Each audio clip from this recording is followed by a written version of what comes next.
प्रातःकालीन स्नेह वंदन आप सबको मेरा प्यार भरा नमस्कार। और आप सुन रहे हैं आकाश गंगा स्टोरी बुक और सुनते हैं आज की कहानी। एक बार ऐसा हुआ कि एक युवक जो बहुत संपन्न और धनी परिवार का था, एक जैन सद्गुरु के पास आया। वह हर चीज़ जान चुका था, अपनी हर कामना की तुष्टि कर चुका था और उसके पास काफ़ी धन था, इसलिए उसकी कोई समस्या थी ही नहीं। लेकिन तब वह हर चीज़ से ऊब गया। तब वह जैन सद्गुरु के पास आकर बोला कि अब मैं इस संसार से ही ऊब गया हूँ। क्या कोई ऐसा रास्ता है जिससे मैं रूपांतरित हो सकूँ? क्या कोई ऐसा रास्ता है जिससे मैं स्वयं को जान सकूँ कि मैं हूँ कौन? फिर उस युवक ने कहा कि इससे पूर्व कि आप कुछ कहें, मैं अपने बारे में आपको कुछ और भी बताना चाहता हूँ। मैं कोई भी निर्णय नहीं ले पाता किसी भी चीज़ में, और न किसी चीज़ को लंबी अवधि तक निरंतर कर सकता हूँ। इसलिए यदि आप मुझे कोई विधि देते हैं अथवा मुझसे ध्यान करने के लिए कहते हैं तो मैं उसे कुछ दिनों तक कर सकता हूँ और फिर मैं उससे पीछा छुड़ाकर भाग जाऊँगा। मैं संकल्प पूर्वक कुछ कर ही नहीं सकता, इसलिए मेरे लिए कोई चीज़ या विधि चुनने से पूर्व कृपया इसका स्मरण रखें। सद्गुरु ने कहा कि यदि तुम दृढ़तापूर्वक कुछ भी निरंतर नहीं कर सकते फिर तो यह बहुत कठिन होगा, क्योंकि अतीत में तुमने जो कुछ किया है उसे अनकिया करने के लिए एक लंबे प्रयास की आवश्यकता होगी। तुम्हें पीछे लौटकर फिर से यात्रा शुरू करनी होगी। निष्क्रमण विधि की ज़रूरत होगी। तुम्हें पीछे लौटकर उस क्षण को जीना होगा जब तुम्हारा जन्म हुआ था, जब तुम नए और ताज़े थे। वह ताजगी, वह निर्दोषता तुम्हें फिर से प्राप्त करनी होगी। आगे के लिए नहीं, बल्कि पीछे जाकर तुम्हें अपना बचपन एक बार फिर से जीना होगा। लेकिन यदि तुम कहते हो कि तुम दृढ़तापूर्वक इसे निरंतर जारी नहीं रख सकते और तुम पीछा छुड़ाकर भाग जाओगे तो फिर यह सब कुछ करना कठिन होगा। लेकिन मैं तुमसे एक प्रश्न पूछना चाहता हूँ कि क्या तुम्हारी गहरी दिलचस्पी किसी ऐसी चीज़ में रही है कि तुम उसमें पूरी तरह से डूब जाओ? तो उस युवक ने सोचा और फिर कहा कि हाँ, केवल शतरंज में मैं इसी खेल से प्रेम करता हूँ और केवल यही एक चीज़ ऐसी है जो मुझे बचाए हुए है। हर दूसरी चीज़ तो आकर चली गई, केवल शतरंज ही मैं अब भी साथ रखता हूँ और इसी के साथ किसी तरह से अपना समय गुजारता हूँ। तो सद्गुरु ने कहा, तब कुछ चीज़ की जा सकती है, तुम ज़रा प्रतीक्षा करो। उन्होंने एक शिष्य को बुलाकर कहा कि तुम अपने साथ फलां भिक्षु को लेकर यहाँ आओ, जो इस मठ में 12 वर्षों से ध्यान कर रहा है। उससे कहना कि वह अपने साथ शतरंज लेकर आए। शतरंज लाई गई। वह भिक्षु आया। वह थोड़ा बहुत शतरंज खेलना जानता था, लेकिन 12 वर्षों से वह अपनी कोठरी में ध्यान ही कर रहा था। वह शतरंज को ही नहीं, बाहर के पूरे संसार और यहाँ तक कि प्रत्येक चीज़ को भूल चुका था। सद्गुरु ने उससे कहा कि मेरी बात ध्यान से सुनो। तुम इस युवक के साथ अब यह खतरनाक खेल खेलने जा रहे हो। यदि तुम इस युवक से हार गए तो यहाँ जो तलवार मेरे पास रखी है उससे मैं तुम्हारा सिर काट दूंगा, क्योंकि मैं यह नहीं चाहूँगा कि एक ध्यानी भिक्षु जो यहाँ 12 वर्षों से ध्यान कर रहा है वह एक साधारण युवक से हार जाए। लेकिन मैं तुमसे यह वायदा करता हूँ कि यदि तुम मेरे हाथ से मारे गए तो तुम सर्वोच्च स्वर्ग पहुँचोगे, इसलिए तुम्हें परेशान होने की कोई ज़रूरत नहीं है।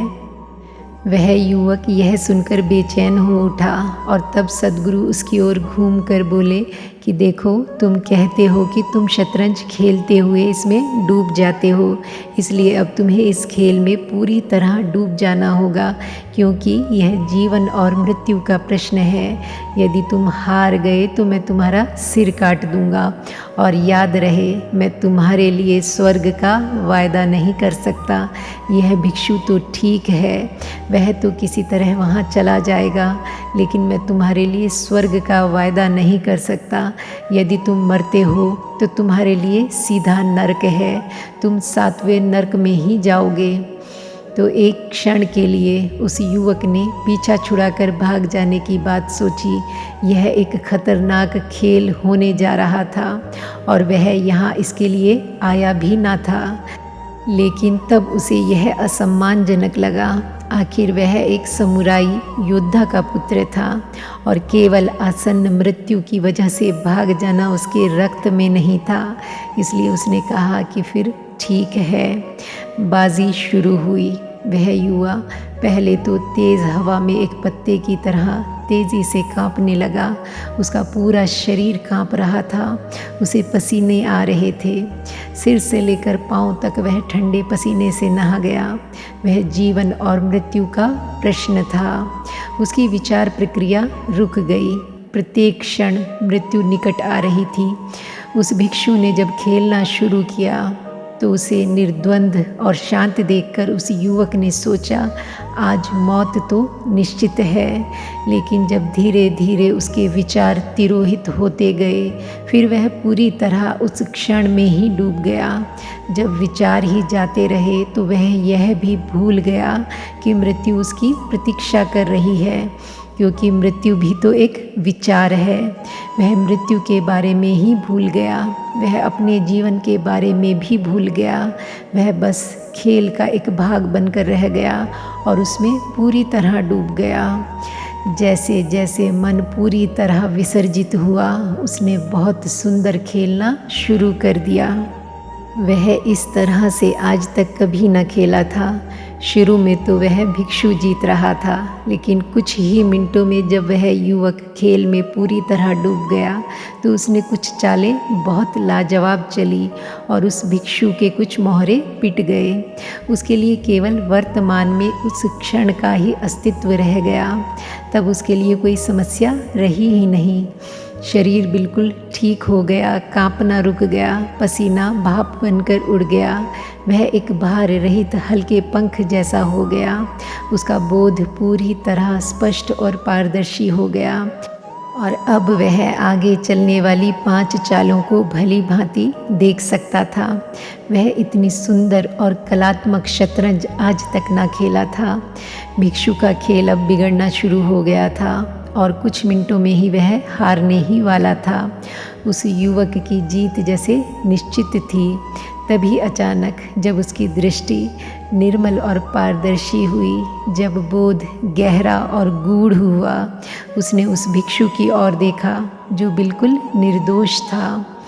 12 वर्षों के ध्यान और कष्ट साध्य जीवन बिताते हुए वह एक पुष्प की भांति खिला हुआ था, पूरी तरह शुद्ध और पवित्र हो गया था। उसका सुंदर चेहरा, उसकी पारदर्शी आकाश जैसी नीली आँखें, उन्हें देखकर उस युवक के चित्त में उसके प्रति अपार करुणा का अनुभव होना शुरू हो गया।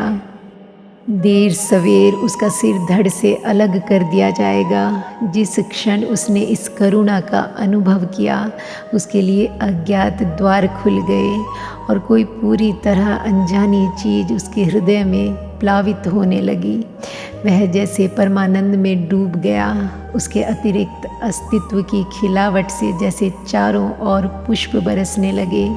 वह इतने अधिक परमानंद का अनुभव कर रहा था जिसे उसने आज तक न जाना था, और उस पर जैसे चारों ओर से आशीर्वाद बरस रहे थे।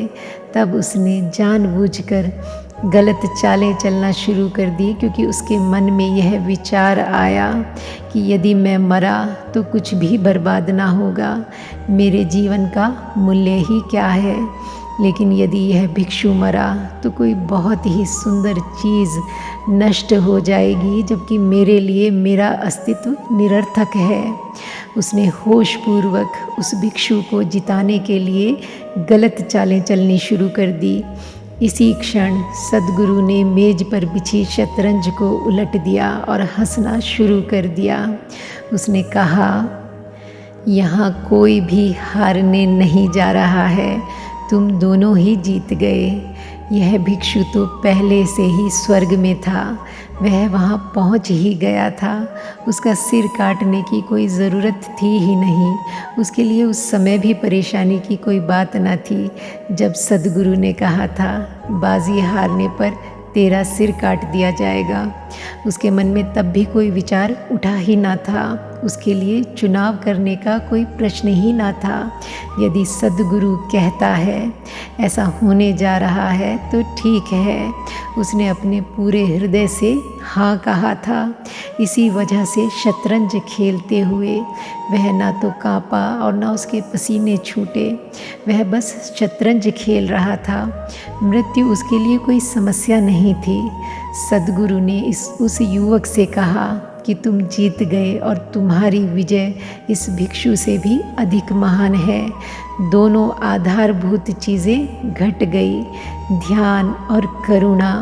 तो बुद्ध ने कहा है दो ही चीज़ें सारभूत हैं, प्रज्ञा और करुणा। जो भी इस मार्ग पर चले, ध्यान के मार्ग पर चले, उनके जीवन में प्रज्ञा और करुणा के फूल खिल जाएं। इसी शुभ आकांक्षा के साथ thank you God and thank you universe.